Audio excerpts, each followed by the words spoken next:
जय श्री राम। सनातन ज्ञान की गंगा में आप सभी सुधीजनों का पुनः हार्दिक अभिनंदन है।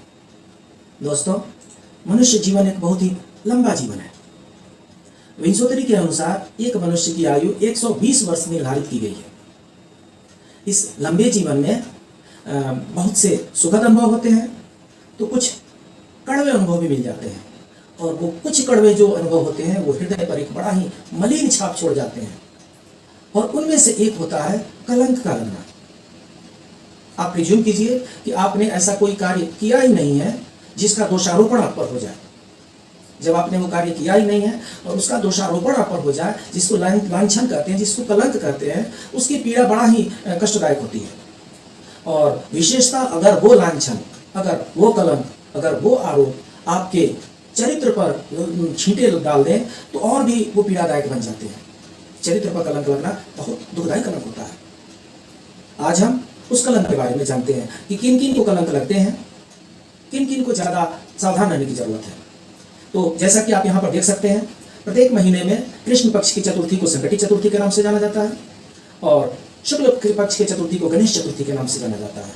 साल में एक बार भादो मास के शुक्ल पक्ष के चतुर्थी के दिन जो आती है चतुर्थी, उसको गणेश चतुर्थी के नाम से जाना जाता है। ऐसा इसलिए बोला जाता है क्योंकि इसी दिन भगवान श्री गणेश का प्राकट्य हुआ था। अब जब भगवान गणेश जी का प्राकट्य हुआ हो और उस दिन को कलंक चतुर्थी के रूप में मनाया जाता हो, डराया जाता हो, बताया जाता हो, ये बात समझने लायक हो जाती है। तो होता यूं है कि कलंक चतुर्थी की कथा ये है कि इसी चतुर्थी के दिन गणेश जी अपने घर से अपने मम्मी पापा के पास जा रहे होते हैं। भादों का महीना होता है, बरसात हुई होती है, चारों तरफ कीचड़ भरे होते हैं। गणेश जी जाते जाते स्लिप करते हैं, थोड़े से गिर जाते हैं। गिरने के बाद से फट से उठते हैं, उठने के बाद से इधर उधर देखते हैं, किसी ने देखा तो नहीं। ठीक उसी बीच में चंद्रमा महोदय अट्ठहास करने लगते हैं। उनका ये अट्ठहास गणेश जी को अच्छा नहीं लगता, और गणेश जी चंद्रमा महोदय को श्राप दे देते हैं। हे चंद्रमा, मेरे इस भीमकाय शरीर को देख करके, मुझे गिरते हुए देख करके, मुझे कीचड़ में सने हुए देख करके आप अट्ठहास कर रहे हैं। आपको हम श्राप देते हैं कि आज के दिन, अर्थात भादो मास के शुक्ल पक्ष के चतुर्थी के दिन, जो कोई भी आपका दर्शन करेगा वो कलंक का भागी होगा। उस पर लांछन लगेंगे, उस पर गलत आरोप लगेंगे। और कहा जाता है कि तब से वो चतुर्थी, दिन में तो गणपति बप्पा मौर्य होता है, दिन में गणेश जी की जय जयकार होती है। शाम के समय में हमारे बड़े बुजुर्ग हमें हिदायत देते हैं कि आज शाम की चतुर्थी नहीं देखना है। तो क्या सबको कलंक चतुर्थी का पाप लगता है? क्या सबको बराबर लगता है? इसके बारे में अब जब हमारे ज्योतिषाचार्य अध्ययन करते हैं तो उनको ऐसा दृष्टिगोचर होता है कि वैसे तो ये गणेश चतुर्थी के दिन शाम में किसी को भी चंद्रमा का दर्शन नहीं करना चाहिए, परंतु ये 4 कैटेगरी के लोग होते हैं। 4 कैटेगरी के लोगों को निश्चित रूप से चंद्रमा का दर्शन नहीं करना चाहिए। आइए जानते हैं ये 4 कैटेगरी के लोग कौन है। क्या इनमें से एक आप है? ढूंढते हैं। ये आपका जाना पहचाना कुंडली है। इस कुंडली में 12 भाव हम पहले ही बताते आ रहे हैं। ये पहला भाव है, दूसरा है, तीसरा, चतुर्थ, पंचम, षष्ठम, सप्तम, अष्टम, नवम, दशम, एकादश, द्वादश। ये 12 भावों में 6th, 8th and 12th, 6, 8 और 12 को त्रिक के नाम से जाना जाता है। इस त्रिक में किसी भी भाव में, 6, 8 और 12 के किसी भी एक भाव में अगर चंद्रमा व्यवस्थित हो आपकी कुंडली में, तो आपको कलंक से डरना चाहिए। आप कलंक के भागी हो सकते हैं, आप पर अनर्गल आरोप लगाए जा सकते हैं, आपका हृदय छलनी हो सकता है, और विशेष रूप से चंद्रमा को चंचल माना जाता है, और चंचल जो होता है उस पे उसके चरित्र का आरोप भी लगने का बहुत बड़ा डर रहता है। इसलिए ऐसे लोगों पर चारित्रिक आरोप भी लग सकते हैं। इसलिए इनको चतुर्थी के दिन चंद्रमा का दर्शन करने से बचना चाहिए। दूसरी वैरायटी के लोग होते हैं, इसमें लिखा हुआ है कि 8 अंक के साथ चंद्रमा विराजमान हो। जो ज्योतिष के जानकार हैं उनको पता है 8 अंक के साथ चंद्रमा वृश्चिक राशि में होते हैं। तो वृश्चिक राशि के जितने भी जातक हैं, इनके साथ जीवन भर कलंक का पीछा नहीं छोड़ता है, बहाना चाहिए उसको। इसलिए हे वृश्चिक राशि के जातक, आप सावधान हो जाइए और भूल करके भी भादो मास के शुक्ल पक्ष के चतुर्थी को चंद्रमा का दर्शन न कीजिए। तीसरी कैटेगरी के लोग वो होते हैं, ये 12 भावों में से, ये 12 भाव है, इनमें से किसी में भी जहाँ पे चंद्रमा अवस्थित हो और चंद्रमा के साथ कुछ पापी ग्रह होते हैं, राहु, केतु, शनि, मंगल, सूर्य। राहु और केतु अगर चंद्रमा के साथ बैठ गए तो ग्रहण योग हो जाता है। शनि का भी चंद्रमा के साथ अच्छा मेल नहीं माना जाता है, और मंगल और सूर्य ये क्रूर ग्रह कहलाते हैं। तो इनमें से पांचों में से कोई भी एक अगर चंद्रमा के साथ किसी भी भाव में बैठा हो, उस व्यक्ति को कलंक का खतरा बना रहता है। और वैसे व्यक्ति को चंद्रमा, चतुर्थी का चंद्रमा बिल्कुल ही नहीं देखना चाहिए। उसके बाद वाली जो कैटेगरी है वो ये है कि चंद्रमा की पोटेंसी कितनी है। जो चंद्रमा आपके कुंडली में है, उनकी डिग्री कितनी है। जितनी भी राशियां हैं उनकी डिग्री 30 डिग्री तक, 0 से लेकर 30 डिग्री तक हम मानते हैं, क्योंकि 360 डिग्री का पूरा ब्रह्मांड हो गया और 360 डिग्री में 12 राशियां हो गई, और 12 राशियां 360 में जब भाग देते हैं तो 30 डिग्री आता है। एक राशि के हिस्से में 30 डिग्री आती है। तो 30 डिग्री का एक जनरल कंसेप्ट ये है कि 0 से लेकर 18 तक इनकी पोटेंसी बढ़ती जाती है और 19 से लेकर के 30 तक इनकी पावर घटते जाते हैं। तो अगर चंद्रमा 0 डिग्री का है, इसका मतलब कि वो तो बहुत ही कमजोर है ही नहीं, वो अस्त हो गया है, ये अमावस की चंद्रमा है। तो अमावस के दिन जितने लोगों का जन्म होता है वो 0 डिग्री चंद्रमा वाले होंगे। और त्रयोदशी चतुर्थी हो कृष्ण पक्ष की या एकम दूज हो शुक्ल पक्ष की, ऐसी स्थिति में भी चंद्रमा 28 डिग्री या 29 डिग्री के होते हैं। इनके चंद्रमा बहुत कमजोर होते हैं और इन पर चारित्रिक लक्षण लगते ही रहते हैं। सावधान, ऐसे लोगों को भादो मास के शुक्ल पक्ष के चतुर्थी के दिन चंद्रमा का दर्शन बिल्कुल वर्जित है। अब जब ये 4 वैरायटी के लोग हैं और इनको चंद्रमा का दर्शन वर्जित है, हम में से बहुत लोग हैं जो गणेश चतुर्थी का व्रत करते हैं और शाम में गणेश जी को अर्घ देते हैं।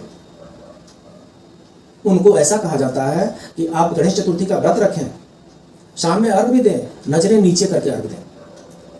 आपको चंद्रमा का दर्शन नहीं करना है, बिना चंद्रमा का दर्शन किए हुए नजरें नीचे करके ही आपको उनको अर्घ देना है।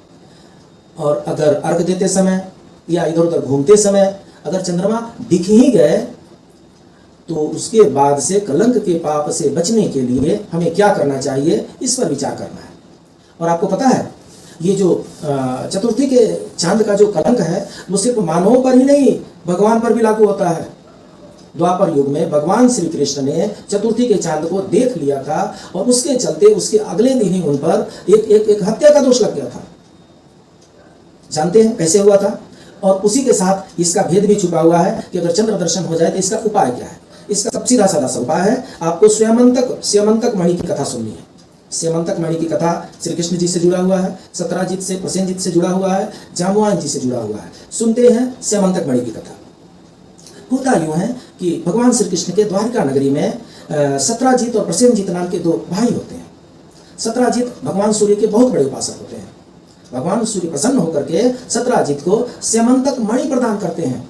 स्यमंतक मणि की विशेषता यह है कि उसमें चमक तो अद्भुत है ही, वो दिन में 8 बार स्वर्ण प्रदान करती है। वो स्वर्ण उगलती है, सोने की खान है वो स्वर्ण स्यमंतक मणि। बहुत दिन तक उसको सत्राजित धारण किए रहते हैं और बाद में दुलार बस अपने भ्राता, छोटे भ्राता प्रसेनजित को वो भेंट स्वरूप दे देते हैं। बोले आप पहनो। प्रसेनजित उसको पहन करके इधर से उधर घूम रहते होते हैं और घूमते घूमते एक दिन भगवान श्री कृष्ण के दरबार में पहुंच जाते हैं।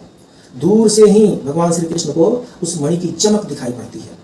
भगवान श्री कृष्ण की जिज्ञासा होती है, पूछते हैं प्रसेनजित जी ये क्या है? प्रसेनजित बताते हैं ये स्यमंतक मणि है और उसकी विशेषता भी बताते हैं कि यह स्वर्ण उगलती है।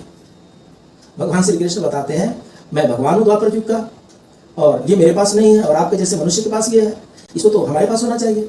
सो आप अगर बुरा न माने तो ये मणि मुझे दे दीजिए। प्रसेनजित ने बोला क्षमा चाहता हूँ, ये मणि मेरे बड़े भ्राता सत्राजित की है, उन्होंने मुझे भेंट स्वरूप दिया है, इसलिए ये मणि मैं आपको नहीं दे सकता।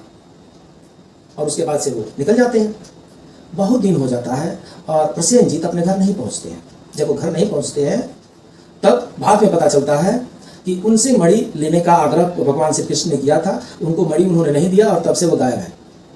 सत्राजित भरी सभा में श्री कृष्ण पर यह आरोप लगाते हैं कि आपने ही मणि की लालच में मेरे भाई प्रसेनजित की हत्या कर दी है। भगवान श्री कृष्ण तो इस तरीके से भगवान श्री कृष्ण को समझ में आ जाता है कि कल के दिन ही भादो मास के शुक्ल पक्ष के चतुर्थी के दिन चंद्रमा का दर्शन करने से ये कलंक उन पर लग गया है, हत्या का कलंक लग गया है। भगवान श्री कृष्ण बड़े दुखी हो जाते हैं। वो सोचते हैं इस कलंक से कैसे निजात पाए, कैसे छुटकारा पाए। अपनी एक छोटी सी सेना लेकर के भगवान श्री कृष्ण और जंगल की तरफ निकल पड़ते हैं। कुछ दूर जाने के बाद से उनको प्रसेनजित का शव दिखाई पड़ता है, कटा फटा बॉडी दिखाई पड़ता है। उनको समझ में आ जाता है कि प्रसेनजित की हत्या किसी जीव ने की है। जब वो थोड़े से और आगे बढ़ते हैं तो आगे बढ़ने के बाद से उनको एक मरा हुआ शेर मिलता है। अब उनको समझ में आ जाता है कि शेर ने प्रसेनजीत को मार करके उससे वो स्यमंतक मणि ले ली और शेर को किसी ने मार करके उससे समंतक मणि ले लिया है। अब इस जंगल में शेर से बड़ा बलवान कौन है, ये ढूंढना बाकी रह गया है। आगे बढ़ते हैं तो गुफा मिलता है। गुफा के भीतर प्रवेश करते हैं, सेना को बाहर ही रोकने के लिए बोलते हैं। और प्रवेश करने के बाद से जब भीतर घुसते हैं तो वो देखते हैं कि एक कन्या है, वो स्यमंतक मणि से खेल रही है। वो बताते हैं कि हे कन्या, इस मणि के चलते मेरे पे हत्या का दोष लगा है, आप ये मणि मुझे दे दो। और तब तक उन पर बगल से एक बानर ऋक्षराज है, एक भालू, और वो भालू श्री कृष्ण पर आक्रमण कर देते हैं। भगवान श्री कृष्ण और भालू का 21 दिनों तक युद्ध चलता है। तत्पश्चात भगवान श्री कृष्ण जोर से एक मुष्टि का प्रहार करते हैं ऋक्षराज भालू पर, और भालू गिर पड़ते हैं मूर्छित होकर से। जब उनको होश होता है तो भगवान श्री कृष्ण के चरण पकड़ लेते हैं और बताते हैं कि हे भगवान, मैं आपको पहचान गया हूं। त्रेता युग में जब हमने आपसे पूछा था कि हे भगवान श्री राम, आप अगले जन्म में इस ऋक्षराज जामवंत को कैसे पहचानेंगे, हम कैसे पहचानेंगे आपको, तब आपने कहा था कि द्वापर युग में जब मुष्टि का प्रहार करूंगा उससे आप मूर्छित हो जाएंगे, तो आप समझ लेना कि मेरा जन्म हो गया। तो हे भगवान, मैंने आपको पहचान लिया है, मैं आपका भक्त जामवंत हूं और ये मेरी पुत्री जामवंती है। मैं आपकी शरण में आया हूं, आपको मैं ये मणि भी भेंट करता हूं और मैं प्रसन्न होकर के अपनी पुत्री भी मैं आपको प्रदान करता हूं। तो इस तरीके से जामवंत जी ने स्यमंतक मणि और जामवान की पुत्री जामवती, इन दोनों को भगवान श्री कृष्ण को अर्पित कर दिया। भगवान श्री कृष्ण वहां से आए, द्वारकापुरी में आए, सभा बैठाई और सभा के बीच उन्होंने बताया कि हुआ यूं था कि प्रसेनजीत जब यहाँ से निकले जंगल की तरफ, तो उनको किसी शेर ने मार करके उनसे उस स्यमंतक मणि ले लिया। उस शेर को जामवंत जी ने मार करके उनसे स्यमंतक मणि ले लिया। वो स्यमंतक मणि जामवती के पास थी, जो अभी हम लेकर के आए हैं। लोगों को विश्वास हो जाता है कि ये भगवान श्री कृष्ण पर ऐसे ही लांछन लग गया था, कलंक लग गया था। भगवान श्री कृष्ण भगवान है और वो अपनी कलंक तो दूर कर ही लेते हैं, और कर लिए। उसके बाद से सत्राजित बड़े शर्मिंदा हुए और सत्राजित ने बोला कि हे भगवान, इस मणि के चलते ही मेरे भाई की हत्या हुई है, मैं इस मणि के चलते ही मेरा भाई जंगल में शेर के हाथों मारा गया है, इसलिए अब मुझे इस मणि की आवश्यकता नहीं है, ये मणि मेरी तरफ से आप ही रख लीजिए। वो मणि भगवान श्री कृष्ण रख लेते हैं। और तब से ये प्रबल मान्यता है कि अगर किसी भी कारण से गलती से चंद्रमा का दर्शन चतुर्थी के दिन हो ही गया, तो स्यमंतक मणि की कथा सुन लेने से वो दोष का परिहार हो जाता है। तो इस प्रकार से भगवान श्री कृष्ण पर भी चतुर्थी के चंद्रमा का दोष लगा हुआ था। हम तो मनुष्य हैं, हमें प्रयत्न ये करना है कि चतुर्थी के दिन चंद्रमा नहीं देखना है।